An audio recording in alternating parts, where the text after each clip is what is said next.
Une fois de plus, je salue chacun de nous, que Dieu, la grâce du souverain, celui qui trône dans les cieux, soit avec son peuple.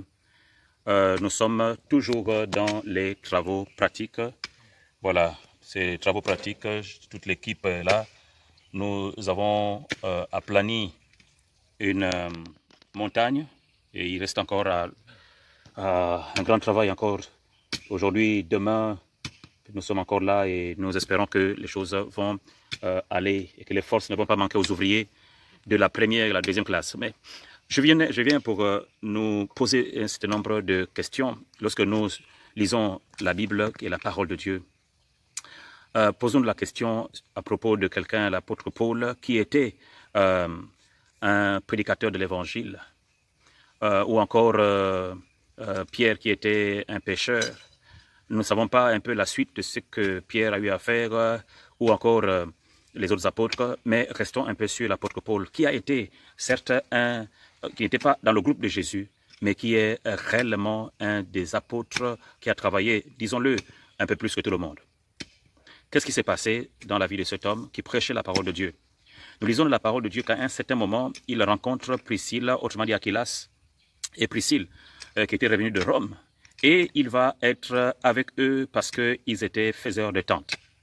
Paul était un faiseur de tentes, c'est-à-dire que c'était un travailleur, un entrepreneur. À un certain moment, quand nous lisons la parole, on pense que Paul, il fait les tentes la journée, ou le soir, il prêche la parole, ou il crée les tentes en une semaine, et puis après, il continue à parcourir le monde pour prêcher la parole. Mais si nous voyons un peu autrement, que Paul veut soutenir son ministère, il a avec lui une très grande équipe. Qu'est-ce qu'il doit faire? Je suis presque certain de cette compréhension que l'apôtre Paul va s'arrêter à un certain moment, peut-être une année, peut-être moins que ça ou plus que cela, pour créer des tentes. Il crée des tentes qu'il va vendre et ce sont ces tentes-là qui vont soutenir son ministère. Et lorsque Timothée arrive, eh bien, ils sont repartis pour prêcher la parole de Dieu. Donc, comprenons que, en tant qu'homme de Dieu, en tant que membre du corps de Christ, nous sommes appelés à l'entrepreneuriat afin que ceci puisse soutenir notre ministère.